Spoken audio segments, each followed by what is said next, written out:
নমস্কার, আরো একবার এসে গেছি মুদ্রা ইউটিউব চ্যানেলে। আজকে আমাদের সাথে যে বিশেষ অতিথি রয়েছেন, তিনি শুধু আপনাদের সবার কাছে পরিচিত মুখই নন, তিনি আমার ডান্সের গুরুজিও বটে। ডান্সকে ভালোবাসা বা স্টেজকে ভালোবাসা তার কাছ থেকেই শিখেছি। তাহলে চলুন জেনে নিই আজকের আলাপচারিতা। আজকে আমাদের বিশেষ অতিথি ওড়িশি গুরু বিদুষী সঞ্চিতা ভট্টাচার্য। নমস্কার গুরুজি, ওয়েলকাম টু মুদ্রা ইউটিউব চ্যানেল। থ্যাংক ইউ এই যে নাচের প্রতি একটা অদম্য ভালোবাসা, এই যে নাচ তোমার জীবনের অক্সিজেন, এই ভালোবাসাটা, এই শুরুটা কি, প্রিপারেশনটা কি একদম ছোট থেকেই হয়েছিল? আমি পড়ার স্কুলে যাই 3.5 বছর বয়সে, আর নাচের স্কুলে যাই 2.5 বছর বয়সে, যখন আমি বুঝতে শিখে গেছি ডান হাত ডান পা, বাঁ হাত বাঁ পা। আমি বাহ। মাকে অনেকবার পরে জিজ্ঞাসা করেছি যে মা 2.5 বছর বয়সে নাচের ইনস্টিটিউটে নাচের স্কুলে কেন দিয়েছিলেন। তো মা বলতেন যে কোনো মিউজিক, তখন তো আর এত কিছু মিউজিক্যাল আউটলেট ছিল না, কোথাও কোনো music, radio, band party, record কিছু বাজছে আমি যদি শুনতে পাই, মা বলতেন আমি যদি ঘুমিয়েও পড়ি আমি তড়াক করে লাফিয়ে উঠে নাচতে শুরু করে দেবো। মানে মিউজিক বাজলে আমার নাচ আর থামানো যেত না। তখনই মা ভেবেছিলেন যে তাহলে এই মেয়েকে নাচ যাতে জীবনে মূল মন্ত্র হয়, সেদিকে নিয়ে যাবো। 2.5 বছর বয়স তো, আজ জিজ্ঞেস করলে বলতে ইচ্ছে করে যে ফ্রম মাই মাদার্স বুম নাচ করছি। কবে শুরু করেছি আজ আর মনে নেই, একদম জীবনে নিঃশ্বাস নেওয়ার মতন একদম আমার সঙ্গে একত্রিত, একদম একই সুরে বাঁধা পড়ে গেছে নাচ। পরবর্তীকালে আমার যখন আমি পড়ার স্কুলে আমাকে ভীষণভাবে সাপোর্ট করেছে। আমি অক্সিলিয়াম কনভেন্ট ব্যাংকে পড়েছি, এবং অনেক ছোট থেকে নাচ তো স্কুলের কোনো না অনুষ্ঠান হলে নাচি। যখন মোটামুটি ক্লাস 4-এ, তখন থেকে আমাকে কিন্তু স্কুলের কোরিওগ্রাফার বানিয়ে দিয়েছে, ইভেন ফর সিনিয়র ডান্সার্স। আমার চেয়ে যে দিদিরা বড় ছিল আমাকে নাচটা করতে বলতো, ওদের বলতো এটা করলো। তো অজান্তে অনেক ছোট বয়স থেকেই আমার পড়ার স্কুল আমাকে কোরিওগ্রাফার বানিয়ে দিয়েছে। আর নাচের ইনস্টিটিউট তো ছিলই, যারা আমাকে প্রচন্ড এই কম্পিটিশন ওই কম্পিটিশন সেখানে সব জায়গায় পাঠাতো।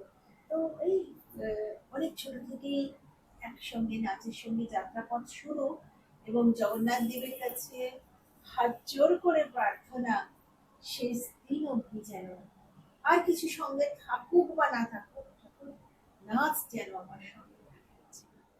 গুরুজি, প্রথমেই একটু জেনে নিই, ডান্স শুধু না, ওড়িশিকে তুমি একটা অন্য মাত্রায় নিয়ে গেছো বিশ্বের আন্তর্জাতিক দরবারে।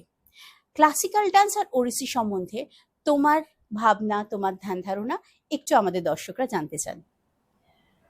ক্লাসিক্যাল মানে শাস্ত্রীয়, শাস্ত্রীয় কথাটার মানে সেটা শাশ্বত, যেটা আদি অনন্তকাল ধরে প্রবাহের মতন বয়ে চলেছে, এবং যে নাচের একটি বিউটিফুল গ্রামার আছে। যে নাচ শুধুমাত্র হরাইজন্টাল লেয়ার অফ অ্যাপারেন্টলি দেখতে সুন্দর জিনিস না, যে নাচের অনেক স্তর আছে, অনেক আন্ডারস্ট্যান্ডিং আছে, একটা ভার্টিক্যাল লেয়ার আছে ক্লাসিক্যাল ডান্সের ভিতরে পড়তে গেলে। এবং যে নাচ নাট্যশাস্ত্রকে অনুকরণ বলবো না, অনুসরণ করে যে নাচ সৃষ্টি বা যে নাচের প্রেজেন্স, তাহাই ক্লাসিক্যাল। এবং ওড়িশি, আজকে নাম হয়েছে ওড়িশি, নাট্যশাস্ত্রে আমরা দেখেছি ওর নাম ঔড্র মাগধি। এই নাচ ফোক টেলস বলে যে ফ্রম দ্য সত্যযুগ টাইম ইমেমোরিয়াল ছিল। অ্যাটলিস্ট আমরা যা রিটেন বা অন্য যে ডকুমেন্টস পাই, তা নাচ জগন্নাথ মন্দির হবার পর ওড়িশি নাচ সংঘবদ্ধ, মানে অর্গানাইজ সেক্টরে এলো। কিন্তু তার আগেও তো জগন্নাথ দেবের পূজা তো ছিল, এবং এই নাচ দিয়ে জগন্নাথ দেবের সেবা তখনও ছিল। বাহ, অপূর্ব। এত সুন্দরভাবে ক্লাসিক্যাল ডান্স আর ওড়িশিকে বর্ণনা করলেন গুরুজি। সত্যি মানে জানাটা কিন্তু অনেক শুরু থেকে জানতে হবে। মানে এত নতুন, খুব ছোট্টর মধ্যে এত নতুন ইনফরমেশন দিলে। এবং ক্লাসিক্যাল ডান্স আমরা করি পরমাত্মার সঙ্গে Connection. কানেকশনের জন্য। এটা একটা যোগ। যোগ মানে হচ্ছে সংযোগ। সুতরাং এর মাধ্যমটা কিন্তু আমাকে যেন মানুষ হিসেবে, ডান্সার হিসেবে, প্রাণী হিসেবে, আত্মা হিসেবে উন্নীত করে। বাহ, অপূর্ব। মানে আমাদের যে চিন্তন আর মনন, এই দুটোকে একটা আলাদা মাত্রায় নিয়ে যায়। কারণ এটা তার প্রতি নিবেদন। এটা নাচটা নিবেদন। সেই নিবেদনটা যেন নিবেদনের ভাষাতেই হয়। বাহ, অপূর্ব। এইটুকু নিশ্চয়ই বুঝতে পারছেন, নাচ কিন্তু শুধু একটা শব্দ নয়, এর পরিধি অনেক ব্যাপক। একে বুঝতে জানতে গেলে শুধুমাত্র কিছু ফিজিক্যাল পশ্চার শিখলেই কিন্তু হবে না। মানে মা সরস্বতী, প্রভু জগন্নাথের আশীর্বাদ ধন্যা তুমি। আমরা যেটা বলি যে ইউনিভার্স পাঠিয়েছে প্রত্যেককে কিছু পারপাসের জন্য, মানে তোমাকে পাঠিয়েছে এই পারপাসটার জন্য, যে এই নৃত্যশৈলীটা সবার মধ্যে আরো বড় আকারে ছড়িয়ে দেওয়ার। জগন্নাথ দেবের দয়া, জগন্নাথ দেবের কৃপা, যে এই নাচ বিশ্বের এমন এমন জায়গায়, এমনিতে তো তুই জানিসই ভগবানের আশীর্বাদে বছরে 4 থেকে 5টা ইন্টারন্যাশনাল ট্যুর থাকে, প্লাস ইন্ডিয়াতে তো থাকেই। এটা বিগত 30 বছর ধরে চলছে। কোভিডের বছর, তাও কোভিডের বছরে শুধু 2020-তে ইন্টারন্যাশনাল ট্যুর করিনি, কান্ট্রি ট্যুর করেছি, ইন্ডিয়াতে ট্যুর করেছি। 21 থেকে আবার ইন্টারন্যাশনাল ট্যুর চালু। তো এটা জগন্নাথ দেবের আশীর্বাদ। এবং আমি মজা করে বলি, আমি জগন্নাথ দেবের ঘোড়া। সত্যিই তাই। আমার পিঠে চড়ো, চড়ে তুমি আছো অমনি প্রেজেন্ট, কিন্তু এই যে আধ্যাত্মিকতার চেতনা বোধ নাচের মধ্যে দিয়ে এমন এমন জায়গায় গেছে। তুই তো জানিস চায়নার এমন এমন শহরে নেচেছি যেখানে জীবনে প্রথমবার ওরা ক্লাসিক্যাল ডান্স দেখলো। এখন 200টা স্টুডেন্ট। একদম। হ্যাঁ, তারপরে ইউএসএ তেও এমন টাওসে মার্টিনেজ বলে একটা মাটির অডিটোরিয়াম, বিশাল অডিটোরিয়াম মাটির, প্রথমবার ওরা ইন্ডিয়ান ক্লাসিক্যাল ডান্স দেখলো। তারপর থেকে রেগুলার ওই অডিটোরিয়ামে ইন্ডিয়ান ক্লাসিক্যাল ডান্স হয়। এরকম বিশ্বের দরবারে অনেক অনেক জায়গায় আমাদের নাচকে, তাইওয়ানের একটা বড় ফেস্টিভ্যালে তারা না রাত্রির 11টা বেজে গেছে, ইংরেজি বোঝে না, সংস্কৃত বোঝে না, আমাদের ভাষা বোঝে না, 11টা বেজে গেছে, সেদিন খুব বৃষ্টি পড়ছে, কোয়ান্ডো আর্ট ফেস্টিভ্যাল, বিখ্যাত ফেস্টিভ্যাল তাইপেতে, ইউনিভার্সিটি অফ পারফর্মিং আর্টে হয়। লোকে বাড়ি যাবে না, আরো নাচ দেখবে। তো এই যে এটা অবশ্য আমি বলবো এটা ভগবানের অশেষ দয়া। যদি না আমি এই ভূমিতে জন্মাতাম, এই বাবা মার কাছে জন্মাতাম, যদি না আমার এই গুরুদের হাত ধরে শিক্ষা হতো, যদি না আমি এই মাটির রসে বড় হতাম, এই শাস্ত্র বুঝে নাচ যতটা বুঝে ইমবাইব করে, শাস্ত্র বুঝি বলা যাবে না কারণ শাস্ত্রটা এমন একটা সাবজেক্ট, হ্যাঁ, তো বুঝে এই যে ভগবানের দেওয়া অপরচুনিটি, এটা তো পারপাসটাই জগন্নাথ সেবার এবং নাচ দিয়ে কত আমাদের কালচারটাকে আরো দূর, আরো এমন এমন ওমেগা হচ্ছে আমেরিকার biggest continuing education center in the world. 2003-এ আমি সেখানকার প্রফেসর ছিলাম, তখন 30-40 হাজার স্টুডেন্ট আসতো, এখন কত বেশি আসে। সে বছরে আরো ছিলেন উস্তাদ জাকির হোসেন জি ছিলেন, সে বছরই ওরা first Indian classical music and dance করলো। তারপরে মার্গি গিলিস বিখ্যাত ব্যালেরিনা ছিলেন, তারপরে দীপক চোপড়া, জেন ফন্ডা। তো তাদের মধ্যে তখন আমি আরো কত ছোট, 2003-এ তো আমি ছোট, আজ থেকে 20 বছর 22 বছর আগেকার গল্প। তো এই যে অদ্ভুত অদ্ভুত অপরচুনিটি জগন্নাথ দেব দিয়েছেন আমাকে এই নাচকে আরো ফার্দার করার, আরো এগিয়ে নিয়ে যাওয়ার, কারণ এটা তো শুধুমাত্র সৃজন নয়, শুধুমাত্র বিউটিফুল মানে সেই মুহূর্তে দেখার দেখলাম এবং আনন্দ পেলাম। একদম। সেই তার শুধুমাত্র ভেতর entertainment হ্যাঁ, নয়। শুধুমাত্র তো এন্টারটেইনমেন্ট নয়, শুধু তাও না, শুধু এন্টারটেইনমেন্ট নয় সেটাও একটা বটে, আর শুধু সেই সময় স্প্যানে আমি আনন্দ পেলাম তা নয়, একদম। এইটা কন্টিনিউটি নিয়ে লোকের তৃপ্তিটা, আনন্দটা, উপলব্ধি বোধটা, জাগরণটা, শিহরণটা, ভালো লাগাটা, understanding of the vastness essence of Indian classical music and dance, যার ভিতরে বোঝা না বোঝার মধ্যে হুম, মানুষের কিন্তু অনেক আত্মজাগরণ একদম তাই। হয়। তাৎক্ষণিক সেই ভালো লাগা নয় এটা। শুধু তাৎক্ষণিক ভালো লাগা নয়, এই যে করার সুযোগ জগন্নাথ দেব হুম। আমায় দিয়েছেন, এর জন্যে ভগবান আসছে জন্মেও এই সুযোগে তুমি আমায় দিও। এবং ইমন, তুই তো জানিস, শুধু প্রচার প্রসার না, এরকম অনেক সুযোগ পেয়েছি যেখানে ডাইরেক্টলি নাচ দ্বারা আমার দেশকে আমি সাপোর্ট করতে পেরেছি। যেমন 2014 শঙ্করাই ফাউন্ডেশনের হয়ে আমি ওয়ার্ল্ড ট্যুর করে নেচে $2 million তুলে দিতে সক্ষম হয়েছে। আমি তুলিনি, it flowed with the concerts. Donation তুলতে সক্ষম হয়েছিলাম, যার জন্য state of the eye hospital ওরা বানাতে পেরেছে ইন্ডিয়াতে, ওয়েস্টার্ন ইন্ডিয়াতে বানাতে পেরেছে, যাতে কত হাজার অসহায় বৃদ্ধ, জেরিয়াট্রিক কিন্তু আন্ডার দ্য পভার্টি লেভেল বৃদ্ধ মানুষ আবার তার দৃষ্টি ফিরে পেয়েছে। 2018 সাপোর্ট এ চাইল্ড মিশন, যাদের প্রচুর অরফ্যানেজেস অল ওভার ইন্ডিয়া, যাদের সেই সময় 9-10 হাজার বাচ্চা ছিল, 2018 20-25টা কনসার্ট, 20টা কনসার্টের পুরো ট্যুর করে তাদের 2650 জন বাচ্চার অ্যানুয়াল এক্সপেন্সেস, মানে তাদের পড়াশোনা, খাওয়া দাওয়া, তাদের ওষুধ, তাদের extra curricular activities, co curricular, কারণ তারা একটা ভালো স্কুলে যেভাবে আপব্রিং করা হয় সেইভাবে আপব্রিং করে। তো এই যে জগন্নাথ দেবকে আমি হাত জোর করে প্রার্থনা করি, বারবার এরকম সুযোগ দাও যা দিয়ে আমার নাচ দ্বারা আমি ডাইরেক্টলি আমার দেশের জন্য কিছু করতে পারি, আমার জাতির জন্য, আমার নাচের জন্য, মানুষের জন্য কিছু রেখে যেতে পারি। মানে শুধুমাত্র এই কটা জিনিস গুরুজি মনে করে বলতে পারলেন তা না, এ বাদেও অনেক এই কটা মাথায় এলো এই কটা একসাথে।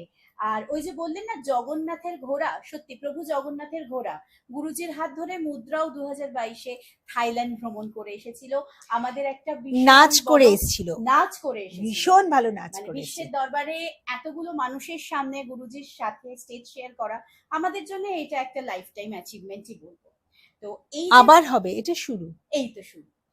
মানে গুরুজির সাথে গল্প করতে আরম্ভ করলে শেষ হয় না, তাই পরবর্তী আমাদের বেশ কিছু জিনিস জানার আছে, শুধু আমার নয় দর্শকদেরও। গুরুজির কাছ থেকে একটু জেনে নিই সেই টিপসগুলো। গুরুজি, তোমার কাছে একটা ভিন্ন ধরনের প্রশ্ন আমাদের সবার আছে, মানে অনেকেরই মনে এটা এখনো আছে একটা বদ্ধমূল ধারণা যে নৃত্যশিল্পী হওয়ার জন্য বা গায়িকা গায়ক হওয়ার জন্য, মানে এই ধরনের যেগুলোকে আমরা এখনো এক্সট্রা ক্যারিকুলার অ্যাক্টিভিটি বলে চিহ্নিত করি, এই পার্টিকুলার এগুলোর জন্য এনাদেরকে কতই আর পড়াশোনা করতে হয়। তো তোমার কাছ থেকে আজকে আমরা জেনে নেব যে একজন নৃত্যশিল্পী হওয়ার পিছনে ঠিক কতটা পড়াশোনা করতে হয় এবং সেই পড়াশোনাটা কতদিন কন্টিনিউ করতে হয়। প্রথমে বলি, আমরা যখন ছোট ছিলাম তখন থেকে লড়ে গেছি এক্সট্রা কারিকুলার নয়, কো কারিকুলার অ্যাক্টিভিটি। আর পড়াশোনার কথা বলি, এক তো ফিজিক্যালি প্রচুর এবিলিটি লাগবে, প্রচুর শিখতে হবে, প্রচুর নিজেকে তৈরি হতে হবে, নাচটা বুঝতে হবে, মুদ্রাস জানতে হবে, তার সঙ্গে বিনিয়োগ অফ মুদ্রাস জানতে হবে, অভিনয় জানতে হবে, অভিনয় জানতে জানতে সাত্বিকমে যেতে হবে। এটা একটা আমি বাইরের টুকু বললাম। এটা ছাড়াও শাস্ত্রটা জানতে হবে, যেটা নাচছি সেটা সম্বন্ধে প্রচুর পড়াশোনা করতে হবে। আজকাল কি হয়েছে, সবটুকুই ভাষা, একদমই অনেকগুলোই, সবটাই ভাষা, অনেক জানতে হবে না। একটা সাবজেক্টে জানো, সেটা ভার্টিক্যাল ডিপ জানতে হবে। আমি যেমন বলি, যেমন রাধারানী সে জলে, গাছের পাতায়, আকাশে, সব জায়গায় কৃষ্ণ দেখে। সে তো কৃষ্ণময়, সে কৃষ্ণে বিভোর। রাধারানী সব সময় তার প্রেমটা, সে তো আরাধিকা, কৃষ্ণের আরাধিকা। তার প্রেম কখনোই, একদমই তাই। তার তো আনকন্ডিশনাল লাভ, কি সে কৃষ্ণর কেউ না, না, তবু সে তাকে ভালোবাসে, সবচেয়ে বেশি ভালোবাসে। তো এটা তো আনকন্ডিশনাল লাভ। এইটা জানতে হবে। রাধা যে আমাদের, যে পরমাত্মা থেকে যে প্রাণ ও ধারা এসেছে, সেটা যখন ঊর্ধ্বমুখী হয়, ধারাটা উল্টে গিয়ে হয় রাধা, পরমাত্মামুখী হয়, তখন হয় রাধা। এই তথ্যটা তো জানতে হবে, তবে তো সে রাধা করবে।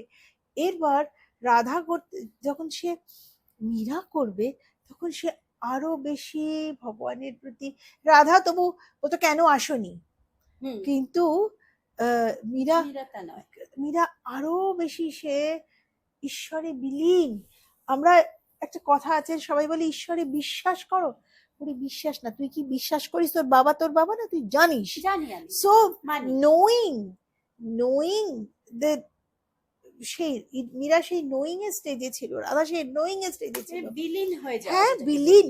তো নাচের ভেতরে সাতটি কমে মানুষ যাবে কি করে যদি পড়াশোনা না করে সেই ঠিক তাই। চরিত্রটার একদম ভেতরে ডুবে গেছে। যেমন বলি, এইটা অর্জুন,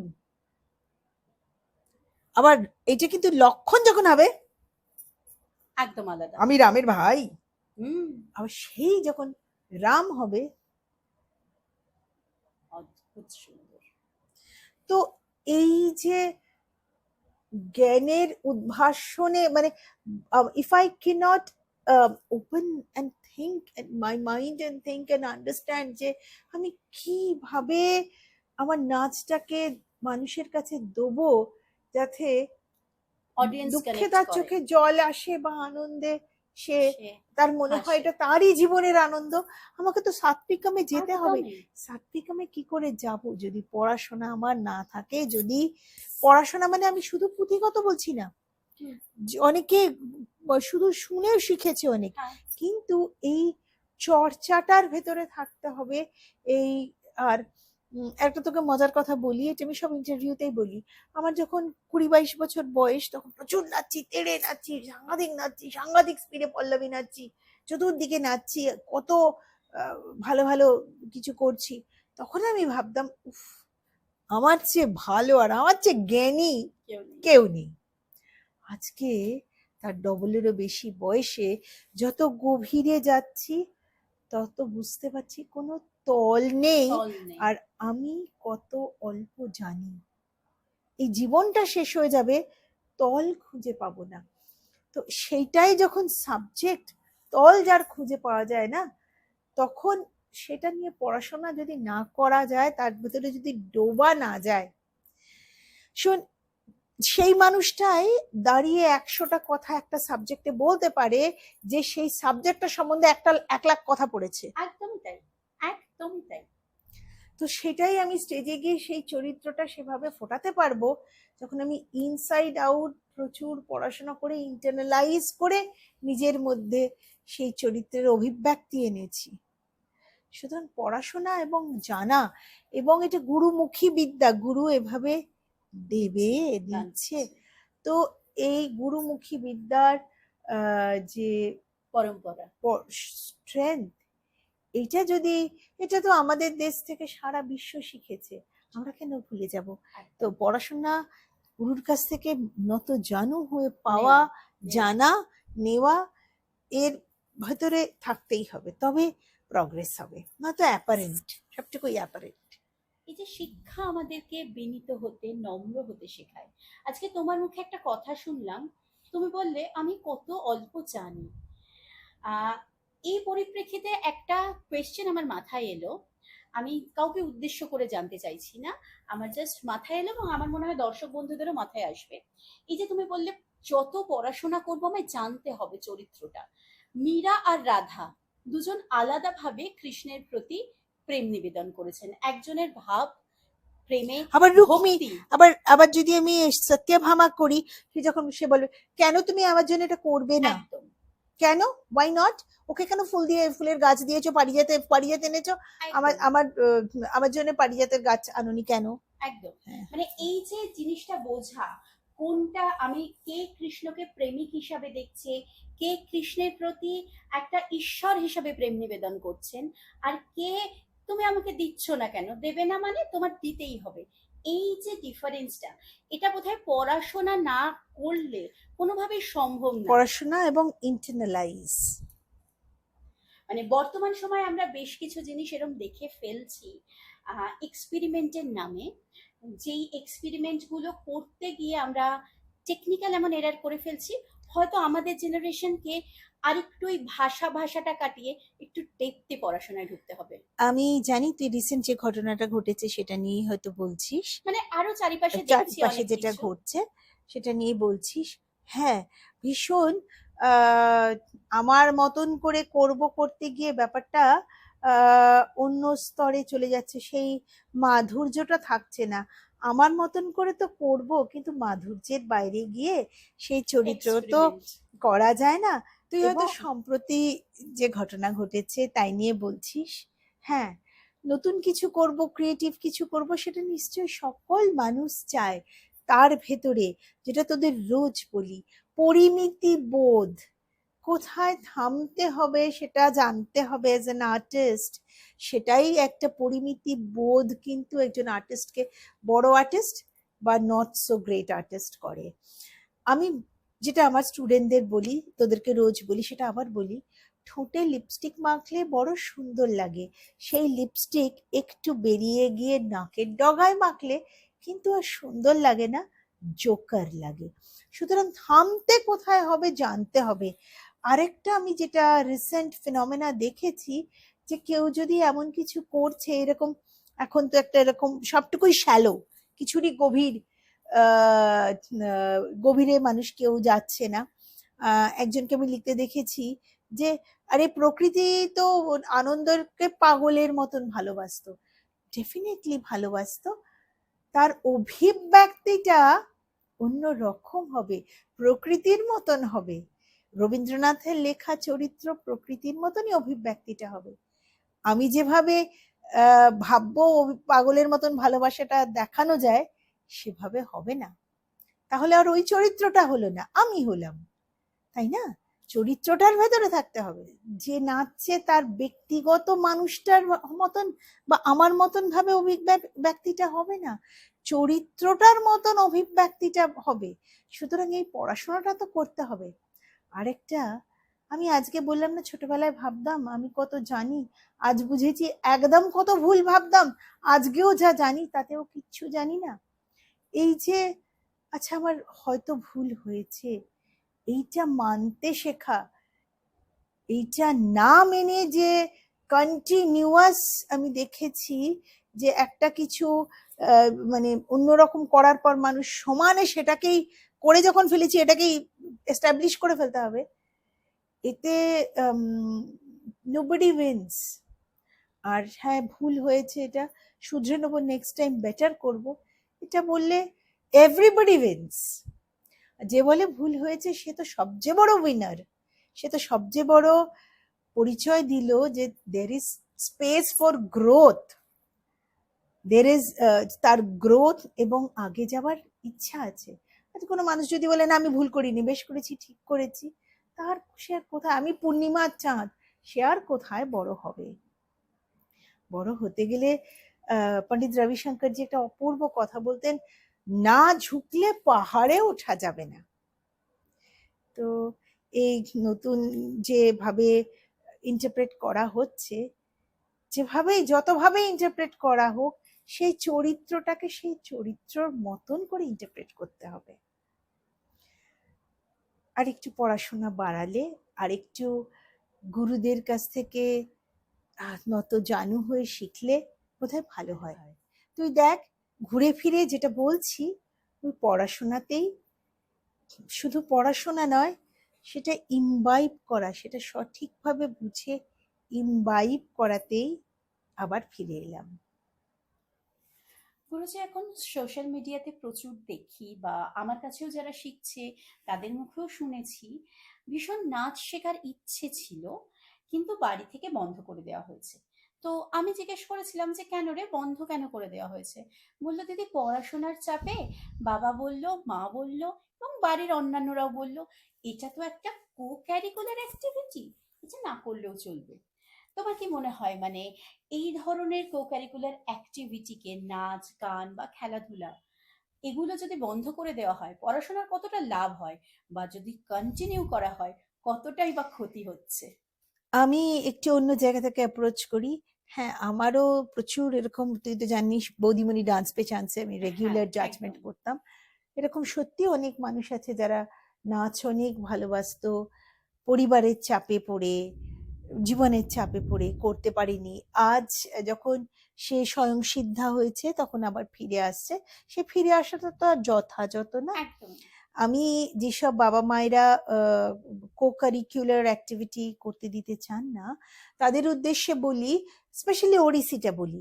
ওড়িশিতে না, যেরকম ওড়িশিতে আহ, আমাদের গ্রীবা একদিকে, টর্সো তার রিভার্সে, বডি তার রিভার্সে, হস্ত একদিকে, দৃষ্টি একদিকে, এই যে এস কার্ভ করে কোঅর্ডিনেট করা, বা অন্য আদার ডান্সেও প্রচুর নর্মাল লাইফের চেয়ে অনেক বেশি কোঅর্ডিনেশন করতে হয়। এই কোঅর্ডিনেশন করতে গেলে আমাকে একজন সায়েন্টিস্ট মানুষ বলেছিলেন, রাইট ব্রেন লেফট ব্রেনের সাংঘাতিক কমিউনিকেশন করতে হয়। প্রচন্ড। প্রচন্ড রাইট ব্রেন লেফট ব্রেনের কমিউনিকেশন হয়। সেই রাইট ব্রেন লেফট ব্রেন যখন নিজেদের মধ্যে কমিউনিকেশন বাড়িয়ে দেয়, সেই বাচ্চার অধ্যাবসায়, merit, intelligence, understanding, ability to concentrate and learn and absorb বেশি হতে অনেক। বাধ্য। তার একদম। সঙ্গে সঙ্গে এই যে ডিসিপ্লিনিং, ক্লাসিক্যাল ডান্স তো ডিসিপ্লিনিং, এই ডিসিপ্লিনিং কিন্তু, and understanding the value systems in a easy manner, এর জন্য কিন্তু সে বাচ্চাটার মানসিক গ্রোথ এবং সব পরিপূর্ণ গ্রোথ ভীষণ ভালো হচ্ছে। ফিজিক্যাল গ্রোথ তো হচ্ছেই because of the regular hmm. Activity through dance. সুতরাং এত সোশ্যাল, এত নেটওয়ার্ক ঘাটে বাচ্চারা এত কিছু করে, হুম। তার ভেতরে দিনের ভেতরে 0.5 ঘন্টা নাচলে তার বাকি সময়টা অনেক বেশি প্রোডাক্টিভ হয়ে যাবে। এটা এরকম এক্সপেরিমেন্টেও দেখা গেছে যে তখন তার বাকি সময়টা অনেক বেশি রেজাল্টস দেয়, অনেক প্রোডাক্টিভ হয়। আর তার চেয়েও বড় কথা, অনেক বিউটিফুলি ইজিলি আমাদের শাস্ত্র, আমাদের ভ্যালিউজ, আমাদের মূল্যবোধ, আমাদের ইউনিভার্সাল মোরালিটি, চেতনা, এগুলো মানুষের মধ্যে একদম বিউটিফুলি, আমরা ভূমি প্রণাম, ভূমি দেবীকে পারমিশন, পৃথিবী মা, তার পারমিশন না নিয়ে আমরা নাচ শুরু করি না। আজকের কথা না, সে নাট্যশাস্ত্রের কথা। একদম। এবং যে কটা আমাদের ইন্ডাস ভ্যালি, আমাদের সভ্যতার মতন আরো যাদের যেসব সভ্যতা আছে, যেমন আমেরিকান কালচার, আমেরিকান কালচার মানে আমি বলতে চাইছি নেটিভ আমেরিকান হুম। কালচার, হুম। তাদের দেবী হচ্ছে গায়া, পৃথিবী মা। হুম। সুতরাং এই ভ্যালিউ সিস্টেমস গুলো কিন্তু সব অরিজিনাল যে কালচার গুলো পৃথিবীতে ছিল তার ভেতরে ছিল, এবং তাদের নাচ গান শিল্পকলার মধ্যে দিয়ে তা মানুষের কাছে ইজিলি পৌঁছে যায়, লেড হয়ে যায়। সুতরাং আপব্রিঙ্গিং এ কমই রয়ে যাবে যদি বাচ্চাকে বা আপব্রিঙ্গিংটা অনেক বেটার হবে যদি বাচ্চাকে সৃজনশীল কাজের ভেতরে ইনভলভ করা যায়। বাচ্চা পরিপূর্ণ গ্রোথ হবে। আর আমরা আমাদের শাস্ত্রে সঙ্গীত মানে নৃত্য, গীত, বাদ্য মিলে সঙ্গীত। সুতরাং এই সবাই যদি মিউজিক, মিউজিক মানে নৃত্য, গীত, বাদ্য একসঙ্গে বলছি, শেখে, ইটস নট যে সবাই মিউজিশিয়ান মানে ডান্সার মিউজিশিয়ান হয়ে যাবে, দ্যাটস নট ট্রু। কিন্তু তারা মিউজিক্যাল হবে। আর মানুষ যদি মিউজিক্যাল, ভেতরটা যদি সুন্দর, কম্প্যাশনেট, কাইন্ড, মিউজিক্যাল হয়, তাহলে পৃথিবীর এই হানাহানি এমনি কমে যাবে। বুঝতেই পারছেন, বাচ্চার সার্বিক বিকাশের জন্য এই কো কারিকুলার অ্যাক্টিভিটিটাকে তার থেকে সরিয়ে রাখবেন না। পড়াশোনার ক্ষতি তো নয়ই, বরং আপনার বাচ্চা খুব সুন্দরভাবে বেড়ে উঠবে, একটা মিউজিক্যাল পরিবেশে বেড়ে উঠবে। গুরুদের মুখ থেকেই শুনতে পেলেন সেটা। চলে যাই, আরো কিছু জানার আছে তোমার থেকে। বল। তোমার কাছে একটু জেনে নিই, এই যে তুমি আন্তর্জাতিক লেভেলে এত কাজ করে চলেছো সুন্দর সুন্দর, আগামী দিনে আরো কাজ আসছে, প্রিভিয়াসলি তো করেইছো, মানুষের সবাই চাইছে আমি একটা আন্তর্জাতিক লেভেলে কাজ করব, অন্য ধরনের কাজ করব। তো এটার একটা প্রিপারেশন আছে। এই প্রফেশনটাকে যারা চুজ করবে, কিভাবে সেই প্রিপারেশনটা নেবে, এবং তুমি কি কি কাজ করছো আগামী দিনে? আগামী দিনের কাজের কথায় আসবো, তার আগে বলি, প্রথম যখন আমি আন্তর্জাতিক স্তরে নাচতে গেলাম, ওই প্রথম কনসার্টের পর everything the sky opened up, একদম ঝড়ের মতন। সে অনেক, আমি তখন ছোট, তখন বলছি। তার তো একটা বিশাল প্রিপারেশন ছিল। হ্যাঁ, তার প্রিপারেশনটা কিন্তু এভরি ডে হয়েছে। এভরি রেয়াজে দিনের পর দিন, ঘন্টার পর ঘন্টা, 4 ঘন্টা 8 ঘন্টা রেয়াজ করে গেছি, সেই ছোট থেকে এত অবধি।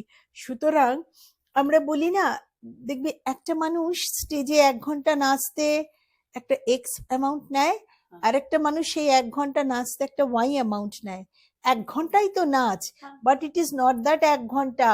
কত বেশি ঘন্টা জীবনে লাগিয়েছে ওই লেভেল অফ 1 ঘন্টায় পৌঁছতে, সেটাই সেই মানুষটার, সেই আর্টিস্টের ভ্যালুয়েশন, সেই আর্টিস্টের মাপ। সেই প্রথম কনসার্টের পর সেদিন থেকে যে অ্যাভালান্স অফ কনসার্ট শুরু হয়েছে জগন্নাথ দেবের আশীর্বাদে, সে বন্ধ হয়নি, আজও চলছে। এবং যে দেশে একবার গিয়ে একটা কনসার্ট করি, সে দেশ থেকে কনসার্টের, এটা কেন হয়? সেই মানুষগুলোকে এমন কিছু দিতে হবে যা তারা ভুলতে পারেনি। সুতরাং সাধনা করে সাধনাটাকে সেই জায়গায় আনতে হবে যেখানে নাচটা দেখার পর আপনি বিদেশে, আমাদের দেশে হয়তো অতটা নয়, কিন্তু বিদেশে ভালো কাজ যদি তুমি করো, you do not have to try, people are going to look for you and find you out.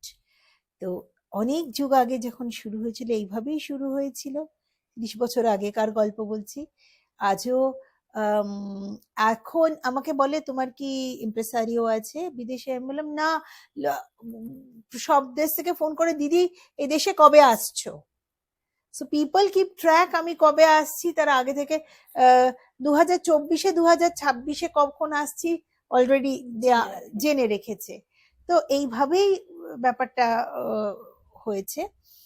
তো তারপরে হ্যাঁ, অনেক আন্তর্জাতিক লেভেলের বড় বড় কাজ, পৃথিবীর শ্রেষ্ঠ অডিটোরিয়াম গুলোতে করেছি। এনএবিসি 22 এর ওপেনিং করেছিলাম 150 জন ডান্সার্স নিয়ে জাপোস থিয়েটারে। এটা তো তুই জানিস, Zappos theatre one of the most famous theatres in the world, America খালি না, in the world. 100 foot open stage. তো এরকম সেখানে দ্রৌপদীও করিয়েছিলাম।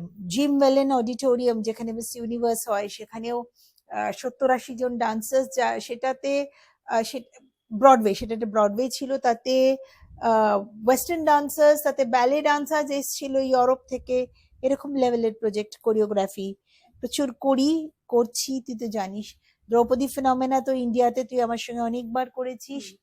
এই দ্রৌপদী ফেনোমেনা আমি পার্ডু ইউনিভার্সিটিতে ইউনিভার্সিটি স্টুডেন্টসদের নিয়ে করিয়েছি, নর্থ ক্যারোলাইনায় করিয়েছি, শিকাগো হিন্দু মহোৎসবে করিয়েছি, সিডনিতে করিয়েছি, এটা তো চায়নায় করাবার কথা হচ্ছে। এরকম বহুত প্রজেক্টস আছে।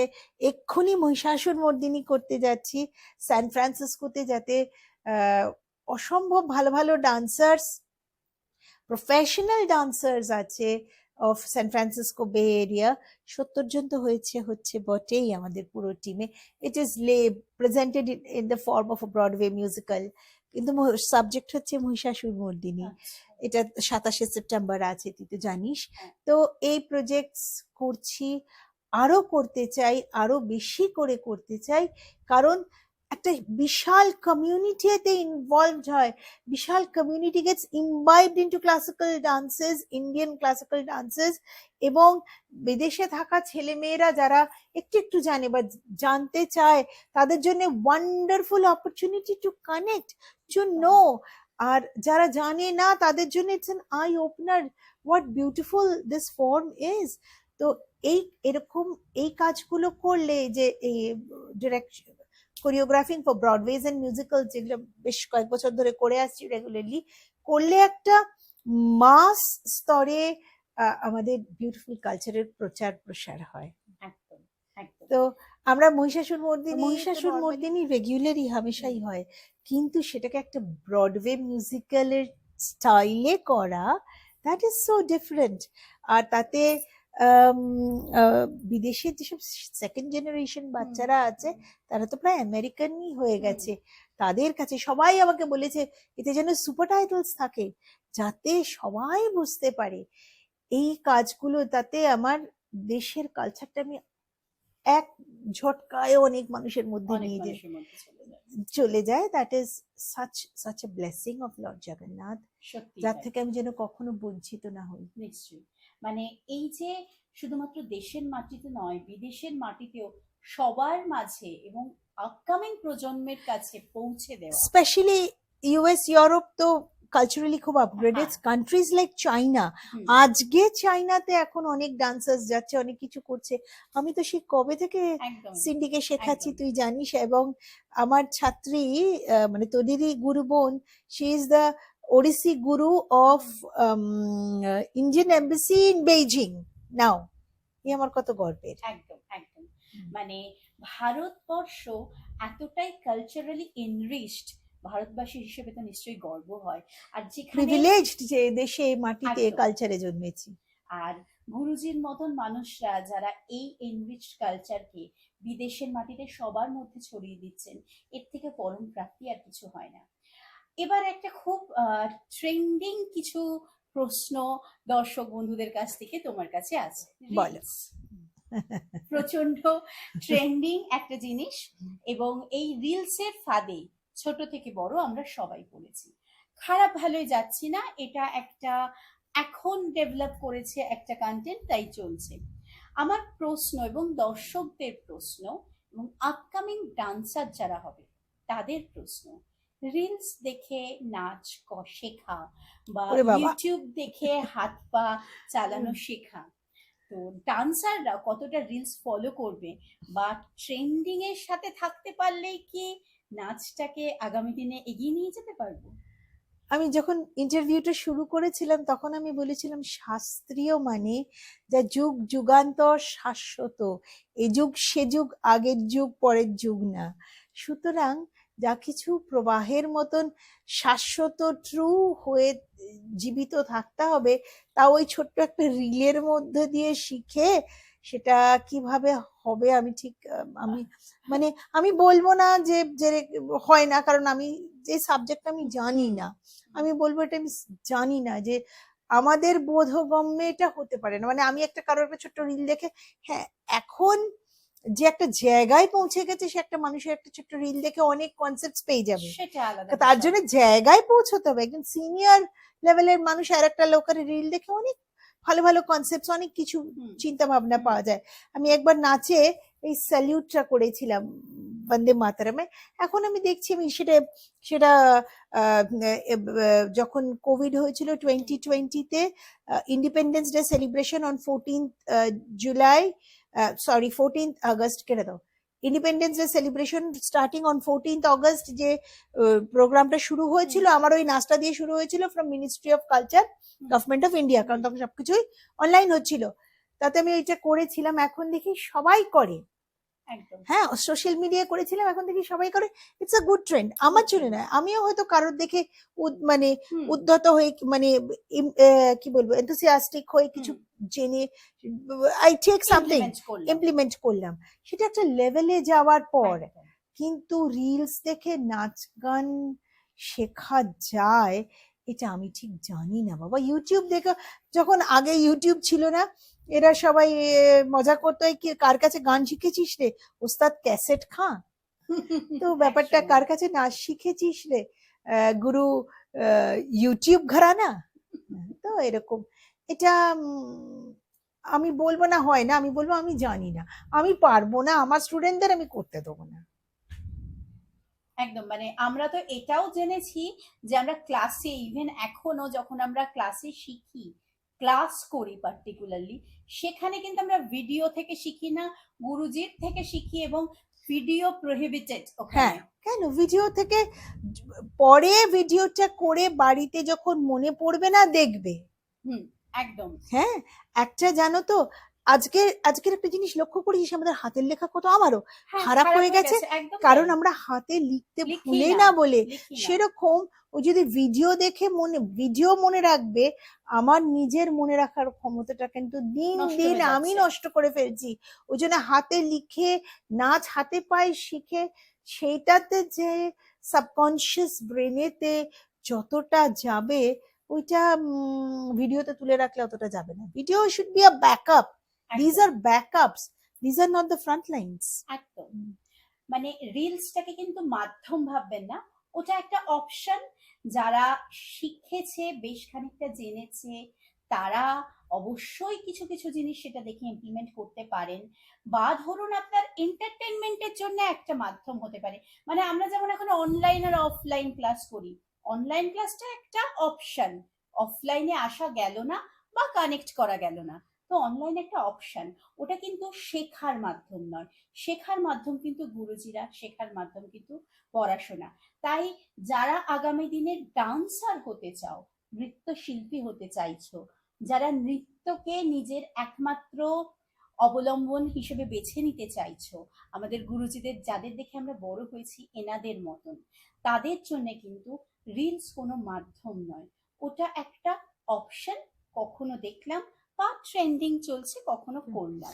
আরেকটাও কথা আমার বলার আছে, আমি দেখেছি যেসব মেয়েদের রিলস গুলো অনেক লোক দেখছে, অনেক তাদের পপুলারিটি অনেক, তাদের কাছেই সবাই একটা ওয়ার্কশপ করে নাচ শিখতে যাচ্ছে যাচ্ছে, বা ওই রিলসে পপুলার মানে সে সাংঘাতিক ডান্সার। হুম, আমার একটা বলার বক্তব্য আছে, ওইটা কিন্তু অ্যাসিড টেস্ট নয়। 1 ঘন্টা দাঁড়িয়ে স্টেজে সোলো নাচবে, লোকে তালি দেবে, উঠবে না, মানে লোকে মেসেমারাইজড হবে, তবে কি তুমি সেই জায়গাটায় পৌঁছেছো, তবেই সেটা সাস্টেনেবল, তবেই সেটা বিশ্ব দরবারে নিয়ে যেতে পারবে, এবং তবেই বড় হতে পারবে, তবেই 60 বছর 70 বছর বয়সে গিয়েও সাস্টেনেবল আউটস্ট্যান্ডিং ডান্সার হতে পারবে। কিন্তু ওই একটা রিল আমার খুব পপুলার হয়ে গেছে, আমি সেটা ইট শুড থেকে বি আদার ওয়ে রাউন্ড, হুম, যার ভালো নাচটার একটা ছোট রিল, ছোট রিল হলো। সেইটা পপুলার। তুই তো জানিস দ্রৌপদীর একটা ছোট্ট রিলের 2.5 মিলিয়ন ভিউজ আছে, হয়েছে, একদম, আরো একদম। ভিউ রেগুলার বাড়ছে। হুম, এটা কিন্তু ওইটা ভিউ হয়েছে, তারপরে দ্রৌপদী হচ্ছে না, তারপরে হুম, যে দ্রৌপদীটা ভালো, হুম, দ্রৌপদী তো আমরা দ্রৌপদী ফেনোমেনা আজকে কত বছর সারা একদম। ওয়ার্ল্ডে কত আমিও জায়গায়, কতবার কত পারফর্ম তুই করেছি তোমার পারফর্ম সাথে। করেছিস, সারা ওয়ার্ল্ডে কত করেছি। একদম। হ্যাঁ, মানে ওই ভালো জিনিসের একটা ছোট্ট রিলটা পপুলার হলো, সেটা মাপকাঠি, হুম, কিন্তু রিলটা পপুলার হলো তাই জন্য সে ভালো ডান্সার হয়ে গেল, এই হুম, রিভার্সটা যেন আমরা মাপকাঠি না ভুলে ধরি। ভেবে না নিই। যদি ভেবে নিই, আজ থেকে যদি ভেবে নিয়ে রেয়াজের সময়টা নষ্ট হয়ে যায়, শেখার সময়টা নষ্ট হয়ে যায়, আজ থেকে পরে 10 বছর পরে গিয়ে রিয়েলাইজ করবে আসল শেখার সময়টাই তো আমি গ্রো করলাম না, করলাম না। তখন কিন্তু 10টা বছর ফেরত ফেরত পাওয়া যাবে না। ঠিক ওই কথা। জন্য অনেক স্নেহের জায়গা থেকে এই কথাটা বলছি, ওইটা কিন্তু মাপকাঠি মানে নয়। এই জিনিসটা কিন্তু শুধুমাত্র যারা শিখতে যাচ্ছ বা আমাদের জেনারেশন যারা করছি তাদের জন্য নয়, আমি দর্শকদেরও বলবো একটু স্টেজের সামনে গিয়ে দেখুন, স্টেজে যান। শিল্পী স্টেজে কিরকম, সেই জিনিসটা আপনারা যদি সামনে থেকে উপলব্ধি না করেন, তাহলে কিন্তু শিল্পীর সাথে যে কানেকশনটা, আমার মনে হয় না রিলসে কোনো কানেকশন তৈরি হয়। কারণ আমরা স্ক্রল করতে করতে উঠি, ভালো লাগলো কয়েক সেকেন্ড দেখলাম, না ভালো লাগলে স্ক্রল করে উঠে গেলাম। চলে যাবে। কিন্তু শিল্পী যখন স্টেজে পারফর্ম করছেন, ওই যে দর্শকের সাথে আত্মার যে কানেকশনটা এবং তাকে যে ধরে রাখার ক্ষমতাটা, এটা কিন্তু স্টেজ থেকেই পাওয়া যায়। আর অর্গানাইজারদের কাছেও আমাদের বিনীত অনুরোধ, আপনারা আরো ভালো ভালো কালচারাল কনসার্ট অর্গানাইজ করুন, আমাদের যে গুরুজিরা রয়েছেন তাদের যেমন স্টেজে দেখে আমরা বড় হয়েছি এবং এখনো তাদের স্টেজে দেখলে, তাদের সাথে স্টেজে উঠলে একটা আলাদা উপলব্ধি হয়।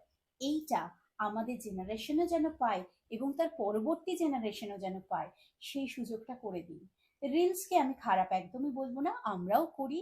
হ্যাঁ, এটা একটা এন্টারটেনমেন্ট মাধ্যম। হ্যাঁ, কিন্তু এইটা that should not define you. হ্যাঁ, হ্যাঁ, কিন্তু এটাকে একমাত্র অবলম্বন করে বাঁচবেন না, কারণ রিলসটা আজ আছে, কাল নাও থাকতে পারে। স্টেজটা ছিল, আছে এবং থাকবে। থাকবে। তোমার সাথে আড্ডা তো শেষ হবে না, কারণ তোমার থেকে জানার কোনো শেষ নেই। আর এই আড্ডা আমার মনে হয় না আমি একটা এপিসোডে শেষ করতে পারবো। গুরুজিকে কলকাতায় পাওয়াটা খুবই ভাগ্যের ব্যাপার। যখন পাই সেটা একটা আমাদের পরম পাওয়া, এবং আমরা বসে থাকি কবে আবার কলকাতায় আসছো। তো এই এপিসোডটা আজকে আমরা এখানেই শেষ করব। তার আগে শুধু ছোট্ট করে তোমার বার্তা আগামী দিনের শিল্পীদের জন্য, যারা একদম ছোট থেকে তৈরি হচ্ছে, বা আমাদের জেনারেশনদের জন্য, কিভাবে আমরা নিজেদের এই পরম্পরাকে এগিয়ে নিয়ে যাব? যারা আজকের ডান্সার্স, নতুন প্রজন্ম, তোমাদেরকে বলি, তোমরা আমাদের চেয়ে অনেক বেশি ইন্টেলিজেন্ট, অনেক বেশি তোমাদের মনে রাখার ক্ষমতা, চট করে তুলে নেওয়ার ক্ষমতা, ইমবাইব করার ক্ষমতা, শেখার ক্ষমতা। You are much much smarter generation than us. You are really smart generation.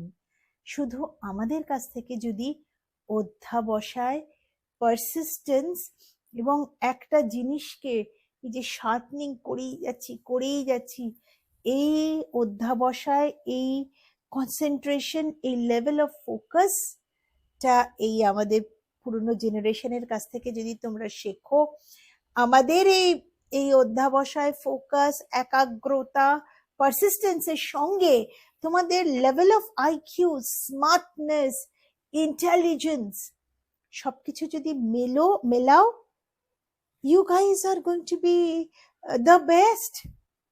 You guys are going to, এই যে generation, they are going to go much much ahead of us. আমি জানি তোমরা আমাদের চেয়ে অনেক ahead যাবে এবং সেটা নিয়ে আমার ভীষণ আনন্দ, ভীষণ খুশি। কিছু কিছু টিপস যদি আমাদের থেকেও নাও, life in the long run, classical গান বাজনা কিন্তু 2020 ম্যাচ না, এটা কিন্তু লাইফ লং এর একটা ব্যাপার। আমরা মজা করে বলতাম অ্যাটলিস্ট 5-day ম্যাচ, মানে it's a life long thing. তাহলে in the long run you probably will be even better dancers, better people and sustainable dancers. একটা সময় ভালো নাচলাম সেটা আলাদা কথা, সাস্টেন করে থ্রু আউট 40, 50, 60 ইয়ার্স কন্টিনিউয়াস ভালো নাচবো, that is a different thing. তোমাদের সকলকে অনেক অনেক শুভেচ্ছা, আশীর্বাদ, ভালোবাসা, এবং আমাদের জেনারেশনের চেয়েও অনেক বড় হও। নিশ্চয়ই আমরা খেয়াল রাখবো, এবং নিশ্চয়ই তোমাদের এই পরম্পরাকে আগে এগিয়ে নিয়ে যাওয়ার জন্য তোমাদের সাহায্যের হাত আমরা ধরে এগোবো। গুরুজি, অনেক ধন্যবাদ মুদ্রাকে এতটা সময় দেওয়ার জন্য এবং এত সুন্দর একটা ইনফরমেটিভ এপিসোড দেওয়ার জন্য। আমি শিওর আমার মতন বহু আপকামিং ডান্সাররা এবং পেরেন্টসরা এই এপিসোড থেকে নিশ্চয়ই উপকৃত হবেন। ধন্যবাদ। নমস্কার, ভালো থাকবেন। মুদ্রা এভাবেই প্রতি সপ্তাহে নানা গুণী ব্যক্তিদের সাথে আলাপ আলোচনায় বসবে এবং নানা ধরনের ইনফরমেটিভ জিনিস আপনাদের জানাবে। আশা করি আপনাদের এই এপিসোডগুলো ভালো লাগছে, আর এপিসোডগুলো যদি ভালো লাগে প্লিজ চ্যানেলটি সাবস্ক্রাইব করুন।